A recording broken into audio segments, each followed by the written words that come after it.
Soy Pablo Lascurain y esto es El Arte de Entender, un espacio para cuestionar y reflexionar sobre los temas que más afectan nuestro día a día y que no tenemos presente.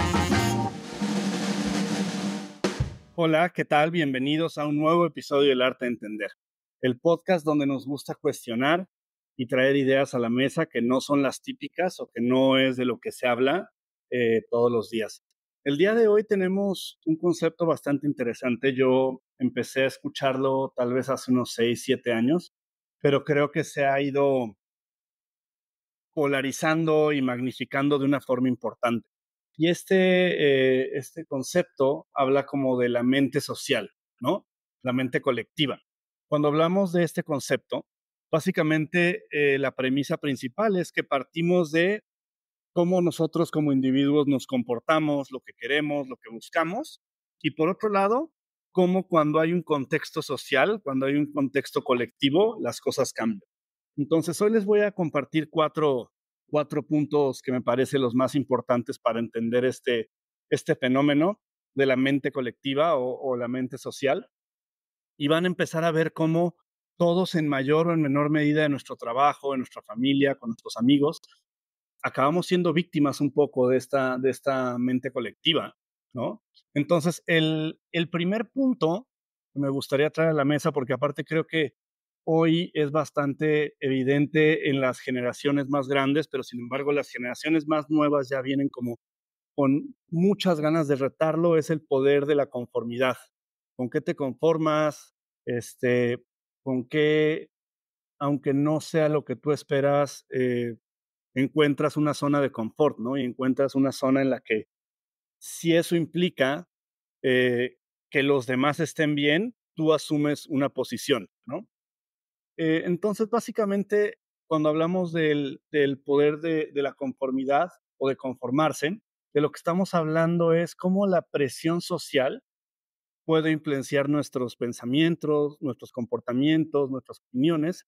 Y de ahí es que vamos viendo, ¿no? Hablábamos el episodio pasado justamente como del confirmation bias, que es que buscamos todo el tiempo consumir opiniones, ideas, creencias que se parezcan a las nuestras y que confirmen las nuestras, ¿no? Bueno, pues el poder de conformarse, de ser conformista, justamente habla hacia ese aspecto, pero en la otra vía, ¿no? ¿Cómo vamos permitiendo que distintos factores vayan de algún modo moldeando nuestras opiniones y moldeando lo que creemos y lo que pensamos, ¿no?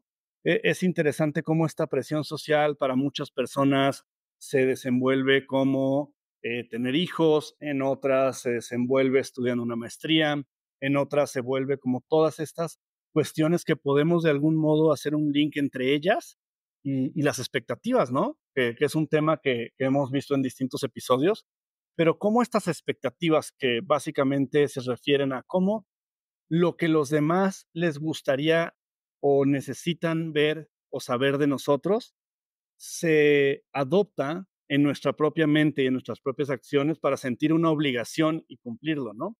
Entonces, el poder de ser conformista, el poder de la conformidad, justamente habla de eso, ¿no? Habla de cómo esta presión social, y es la presión social que sentimos de no tener una opinión que vaya en contra a los valores de nuestra familia. Es la presión social que sentimos cuando de repente nuestro sector social o nuestro sector sociodemográfico nos hace sentir como que no podemos salirnos de ciertas reglas, ¿no? ¿Se acuerdan que hemos hablado en distintos episodios de cómo a la sociedad y a los seres humanos y a los grupos no les gusta que alguien cuestione, no les gusta que alguien rete y no les gusta que alguien piense distinto, ¿no? Quien tenga la fortuna todavía de tener un abuelo o una abuela que están educados o que vivieron en otra época, pueden ver su incomodidad, su molestia e incluso su agresividad ante el cuestionamiento directo de una creencia o de una forma de hacer las cosas, ¿no? Entonces, primer punto justamente es ese, ¿no? ¿Qué tanto estás tú y en dónde estás tú afectado, afectada por el poder de ser conformista, ¿no? Por esta presión social que imponen otros. ¿Qué tanto tu trabajo es una representación de lo que tú quieres hacer y de lo que tú quieres lograr?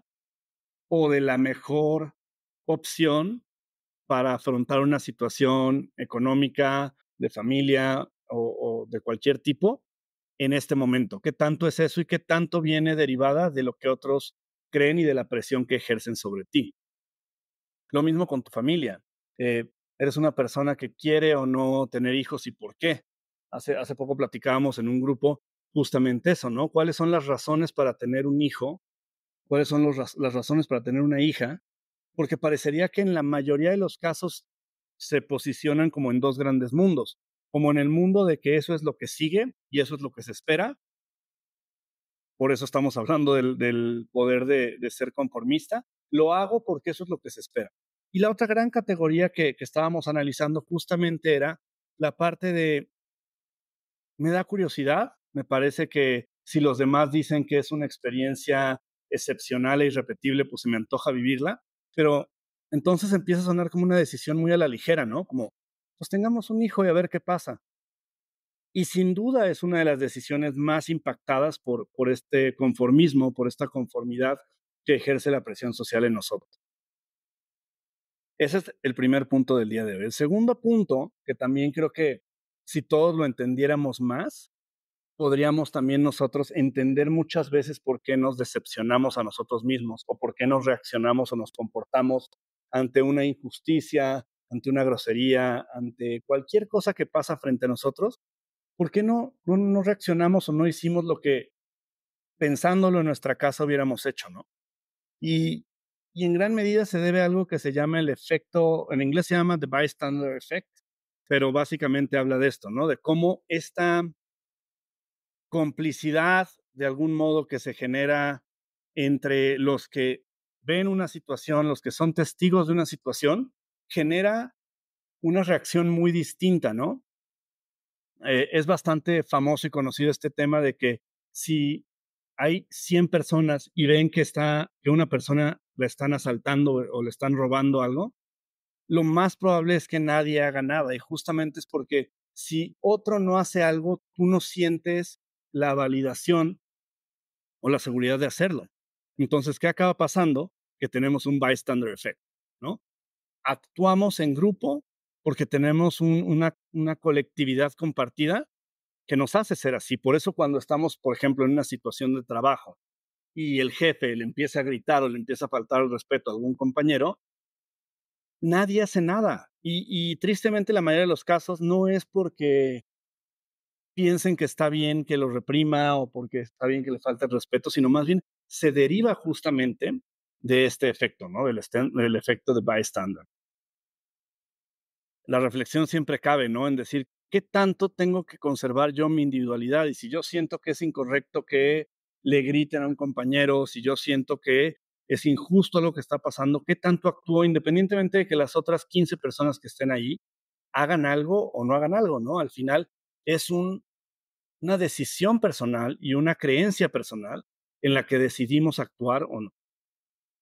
El tercer punto del episodio del día de hoy habla del poder de las primeras impresiones. Y este es un tema que creo que hoy más que nunca, y sobre todo lo tocábamos cuando hablábamos del miedo y las relaciones, es un punto en el que tristemente nos hemos ido convirtiendo o hemos ido adoptando eh, esta sensación de sabiduría, esta sensación de poder predecir el futuro, poder predecir lo que otros van a hacer. Y cuando hablamos justamente del poder de las primeras impresiones, nos referimos justamente a eso, ¿no? O sea, nuestra, incluso soberbia, ¿no? La soberbia que existe cuando asumimos que si alguien habla así es porque es así. Si alguien propone esto es porque es este tipo de persona. Si alguien no contesta así es porque es otro tipo de persona. Si alguien, y resulta que tenemos estos parámetros que ni siquiera los tenemos de forma cuantitativa, sino los tenemos absolutamente inventados y pues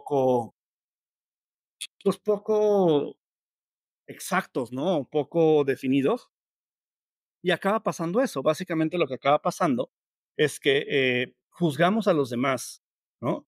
Tenemos esta potestad y lo vemos mucho, por ejemplo, en las entrevistas de trabajo, cuando vemos el currículum de alguien, tratamos de decir, bueno, pero es que si estudió en el TEC de Monterrey, ya sé qué tipo de persona es. Si es abogado, ay, bueno, ya sé que le gusta discutir.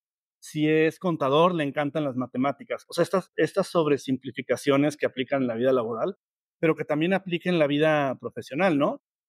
No sé, si una mujer tiene más de 30 años, seguro es porque no le interesa tener una familia, o viceversa. Si una mujer tuvo hijos muy joven, asumimos que entonces es alguien que solo le interesa vivir para su familia y no desarrollar una vida profesional. ¿Qué tanto hacemos esto, no? ¿Qué tanto hacemos esto con todas las personas? Definitivamente los que más lo sufren son las personas nuevas que llegan a nuestra vida, pero en una gran medida también tenemos todas las personas que de repente hacen algo que nos obligan a encasillarlos en un perfil mental que nosotros tenemos, ¿no? Entonces, pensemos, por ejemplo, qué tan fácil es meter a alguien en una categoría como una persona que no es honesta, ¿no? Entonces, ahí hay como muchas subclases, ¿no? Hay los que ya sabemos que no llegan a tiempo, ahí están los que no dan seguimiento a las cosas, en fin, unas categorías que son como de primer nivel, en donde no son tan graves, pero denotan un tipo de personalidad. Luego, bueno, vamos profundizando, pero, ¿qué tan fácil es decir: "Oye, te pregunté si ibas a ir a Cuernavaca y me dijiste que no, y luego sí fuiste, por lo tanto, eres un mentiroso"? Y por otro lado, hay esta composición de circunstancias en las que tampoco podemos siempre controlar o adivinar, ¿no? A mí me parece que hay una forma muy linda de lidiar con esta colectividad de las primeras impresiones, que es, yo en realidad no sé, y todo lo que pueda adivinar, o todas las conjeturas a las que pueda llegar, porque yo he conocido, entre comillas, personas como tú, y yo he vivido experiencias con personas como tú, y yo ya soy porque de ahí viene también la otra parte de la ecuación, ¿no? Yo ya aprendí, yo ya aprendí que no quiero rodearme de este tipo de personas, pero aquí viene el problema grave. Yo no te conozco y yo no sé que eres este tipo de personas, pero asumo que eres este tipo de persona porque dijiste algo, o porque te moviste de cierto modo, o porque hiciste algo m mínimamente representativo de algo enorme, y entonces yo ya no quiero tener nada que ver contigo, ¿no? Y esa torpeza que tenemos todos de sentirnos capaces de leer a alguien en 2 o 3 o 5 minutos, de sentir que si alguien nos pregunta, cuánto ganamos en el trabajo, seguro es porque solo le interesa el dinero, es materialista y ya no lo quiero en mi vida, que si alguien te invita a cenar, seguro está enamorado de mí y quiere casarse conmigo. Todas estas cosas tenemos siempre que regresar a la misma premisa, que es, están basadas y construidas sobre 2 grandes pilares. Uno, nuestro limitadísimo conocimiento, que en la mayoría de los casos es bastante limitado, porque no conocemos cómo se desarrollan las personalidades, los patrones en las personas, no tenemos un expertise sofisticado en estos temas, no tenemos una capacidad de diagnóstico. Dicho sea de paso, ninguna persona, psicólogos, psiquiatras, quien sea, en 5 minutos o en 10 mensajes de texto no podrían diagnosticar a alguien. Y es increíble que una persona quiera diagnosticar a alguien en 3 o 4 mensajes de texto o en una entrevista de trabajo de 1 hora, ¿no? Es sumamente soberbio. Y creo que el otro pilar donde está sembrado esto es en que pensamos que estamos en una especie como de videojuego. Entonces, para los que están en la época de los videojuegos, pues imagínate que estás en Mario Bros. Y de repente dices, ya sé por qué siempre me matan en este punto. Y es porque, no sé, el fantasmita pasa a tanta altura arriba de mí.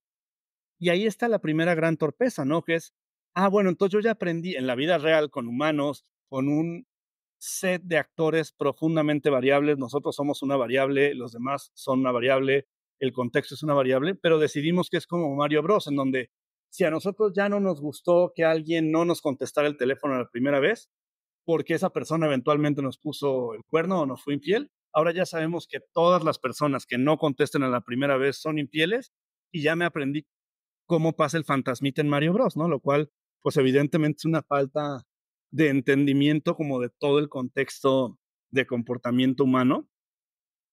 Y yo creo que uno de los privilegios más grandes que hay hoy en el mundo, o que siempre ha habido en el mundo, es la capacidad de descubrir a alguien más.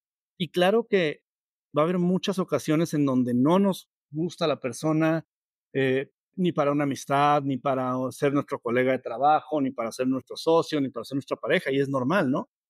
Eh, pero ese proceso de exploración, ese proceso de decir, oye, quiero conocerte porque eres la mejor amiga de mi mamá, o porque eres el mejor amigo de mi hermano y te quiero conocer, o porque me sentí atraído a ti físicamente, me gustaría conocerte, siento que requiere este entusiasmo, lo cual ya hablamos de cómo a las personas les espanta el entusiasmo, pero la otra parte que requiere es esta parte de dejar que las cosas se desenvuelvan.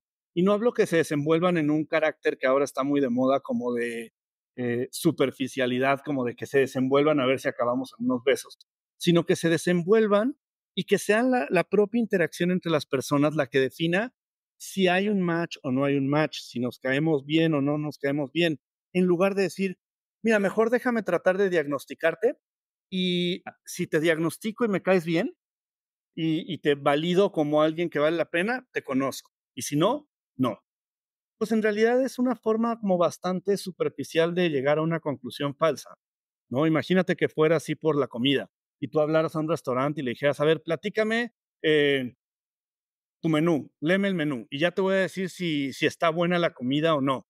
Son cosas radicalmente distintas. Incluso aunque te leyeran un menú y escucharas cosas que de primera instancia no es lo que sueles comer o no es lo que te suele gustar, tienes una gran probabilidad de que si vas a un buen restaurante, seas sorprendido y aprendas que hay formas de complacerte, hay formas de hacerte feliz que no conoces. Entonces, la soberbia de pensar que tú ya sabes qué te hace feliz y que tú ya sabes qué te gusta y que tú ya sabes qué quieres, lo único que hace es limitarte muchísimo, porque imagínate que es como llegar a un restaurante y decir, oye, ¿sabes qué? Yo ya sé que me gusta la pasta, yo ya sé que me gusta la carne, y entonces ni me ofrezcas lo demás, ni quiero probar nunca nada más, ya no voy a ir nunca más a un restaurante donde haya otras cosas. Oye, pero has comido, no sé, eh,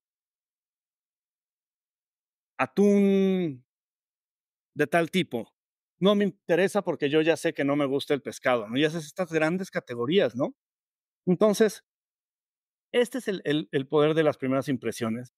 El poder de las primeras impresiones no es que en realidad tengan un poder, es que les damos un poder. Esa es la conclusión compleja, ¿no? No es que tengan un poder porque en realidad no tienen ningún poder. En realidad, no sé si a ustedes les pasa, pero es como cuando llegas por primera vez a, no sé, a una tienda que te gusta, no hay tal cosa como que digas, ah, bueno, todo el piso no lo voy a ver porque pues me imagino que es donde está esto. No, si en realidad te gusta un museo, si en realidad te gusta una tienda, es como déjame explorarla. Y a lo mejor ya sé que hay partes que usualmente no me gustan, pero así es como vamos también construyendo nuevos gustos, nuevas experiencias y cosas que nos nutren más allá de lo que conocemos. Es esta experiencia de ir a un lugar y probar un helado de pistache, ¿no? Y de repente, un año después, el helado de pistache es tu favorito. Es tal vez decidir que no siempre se tiene que conocer a las personas del mismo modo como conociste a tus amigos en la secundaria, ¿no? Cosa que evidentemente no va a pasar porque no vas a volver a la secundaria, ¿no? Pero esa capacidad que tenemos de hacer estos, mm, pues sí, como estos juicios y estos análisis rápidos, nos juega en contra y nos hace perdernos de todo lo que la vida puede tener para sorprendernos que no conocemos. Y por último, existe esta parte que es de los cuatro elementos que hemos platicado hoy, digamos que estos primeros tres son, caen un poco en el espectro del comportamiento humano, perdón, del comportamiento humano en el ámbito social. Entonces, el último que tenemos es un poco más técnico, es un poco más científico y vamos a hablar justamente de la neurociencia de la confianza, ¿no? ¿Cómo se mueve nuestro cerebro? ¿Cómo opera nuestro cerebro? ¿Y qué necesita nuestro cerebro para, para confiar? ¿No? O sea, ¿cómo se configura la confianza en nosotros? ¿Cómo se configura la confianza en nuestros amigos, en nuestra familia, en, pues en todo lo que nos parece relativamente valioso y que a veces no tenemos como tan claro o tan sistematizado, ¿no? ¿Qué es lo que nos hace sentir confianza? En una primera instancia, yo diría que hay 2 tipos de personas, que no quiere decir que así son, quiere decir que así actúan actualmente, ¿no? Y es las personas que por default no confían en los demás y se compran como estos clichés de que piensa mal y acertarás, y por qué confiaría en alguien que no se ha ganado mi confianza, volviendo otra vez como el tema de los premios, ¿no? Eh, y entonces estas personas van por la vida desconfiando. Como todo lo que hemos platicado hoy, bueno, pues basado muchas veces en experiencias propias negativas o en experiencias cercanas negativas, ¿no? Entonces, y por otro lado hay otro grupo del cual yo me considero parte, que es como en general confío en que las personas no tienen maldad, que las personas no tienen mala fe. Ahora, aquí va la capa en donde me parece que todos deberíamos de centrarnos y es que yo conozca a alguien y confíe en esa persona y asuma que es una buena persona, tampoco provoca que yo tenga una confianza absoluta en todos los aspectos, sino justamente el proceso empieza desde cero. ¿Me explico? O sea, tú tienes mi confianza, no tienes cero desconfianza y tienes confianza a partir de ahí para lo que se espera que cualquier persona medianamente buena haga, ¿no? Entonces, mis suposiciones es que no me vas a robar, que no vas a sacarme provecho sin que yo me dé cuenta, que no estás tratando de utilizarme para algo, que no me quieres hacer daño. Esas son mis suposiciones y por eso confío en ti. El otro grupo de personas dice, no, yo sí creo que tu intención es mala o siempre está vigilando a ver dónde va a estar el engaño o la decepción, ¿no? Entonces, eh, pues un poco es qué pasa con la mente y cómo la mente califica estas acciones de confianza, ¿no? Entonces, lo primero que hay que entender cuando hablamos de confianza es que tiene dos grandes poderes. Uno es que es un pegamento social. O sea, si tú confías en alguien, automáticamente vas a sentir cercanía con esa persona y vas a sentir una conexión que facilita la cooperación, la comunicación, las relaciones, porque está ahí. Entonces, la confianza actúa como un pegamento social, ¿no? Y la otra, bueno, que tanto históricamente en las civilizaciones como en nuestra propia vida y en nuestro tiempo de vida, nos permite evolucionar. Hay este tema en el que el hecho de que nos rodeemos de personas de confianza nos ayuda a construir una base, un cimiento sólido para evolucionar. Entonces, esas yo diría que contextualizando son las primeras dos cosas que son fundamentales. Ahora, aquí hay tres cosas que se meten muchísimo en lo que decíamos justamente, ¿no? En cómo hay esta neurociencia detrás de la confianza, ¿no? Pues lo primero, que ya lo hemos comentado y que es uno de los grandes como robotitos que viven adentro de nosotros, es la oxitocina, ¿no? Entonces, la oxitocina incluso a veces le han denominado como la molécula de la confianza, y es esta molécula la que promueve confianza, pero es bien interesante porque en realidad lo que produce esta segregación de oxitocina es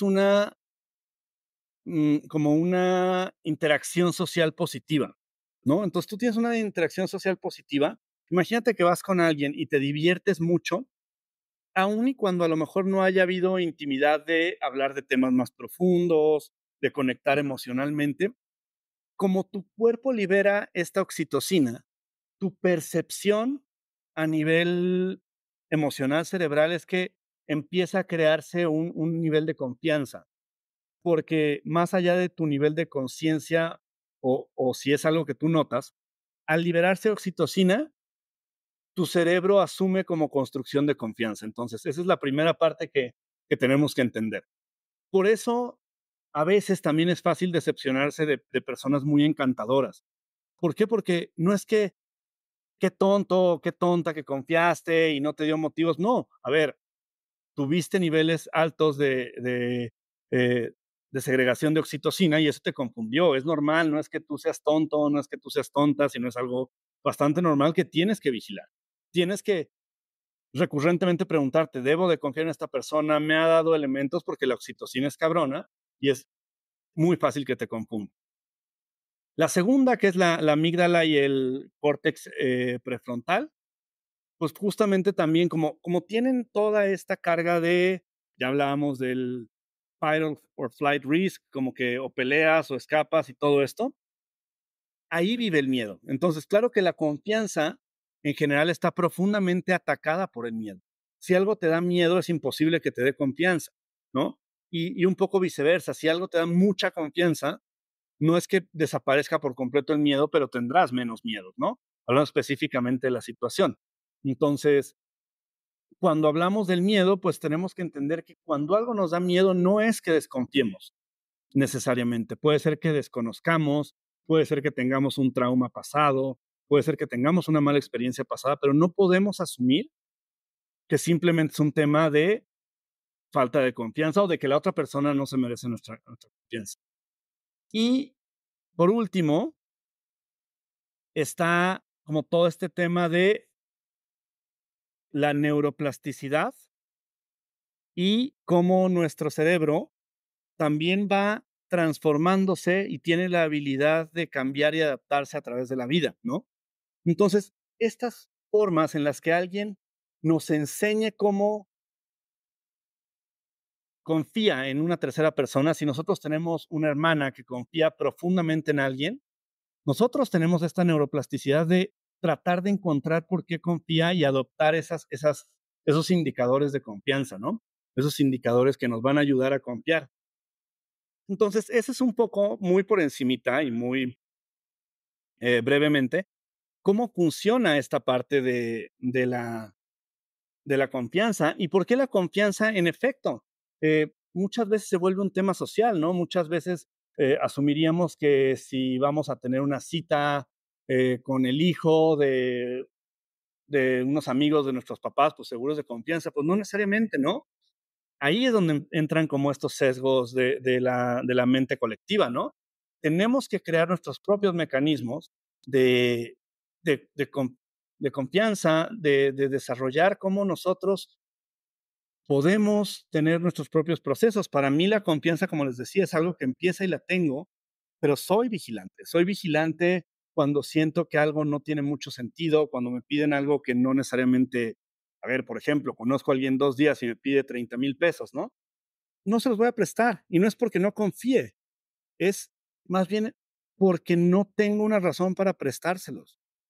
Incluso aunque esté seguro que me los va a pagar, no tengo ese vínculo, no tengo ese nivel de conexión o ese nivel de empatía amorosa, amistosa, cariñosa, como para hacer de un problema de alguien más un problema mío y correr yo con el riesgo de ese problema. ¿Me explico? Es muy distinto en que, no, no, ¿cómo crees? Ni de chiste te voy a prestar, ni te conozco, seguro no me vas a pagar. Yo incluso aunque la persona me demostrara y estuviera altamente comprobado que me va a pagar, no me interesaría prestarle porque no es por eso que no le preste, es porque no está el vínculo necesario para prestarlo. Entonces, ese es hoy un poco el episodio que tenemos hoy.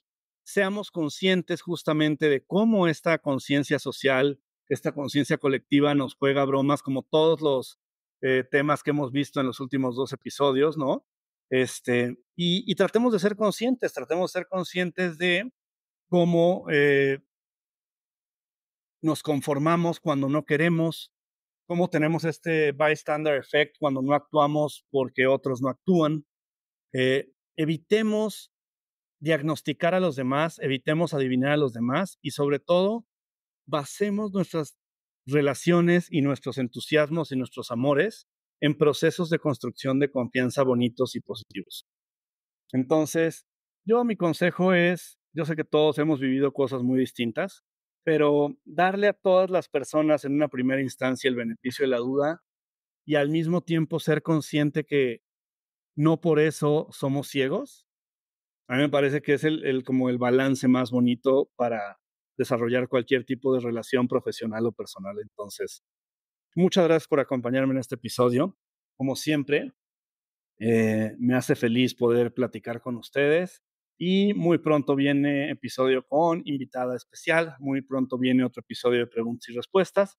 Mientras tanto, pásenla bien, no se dejen influenciar y tengan una vida muy linda. Gracias por acompañarme en este episodio y como siempre, si tienes alguna pregunta o algún comentario, solo tienes que entrar a pablolascurain.com/pregunta y me encantará saber qué estás pensando.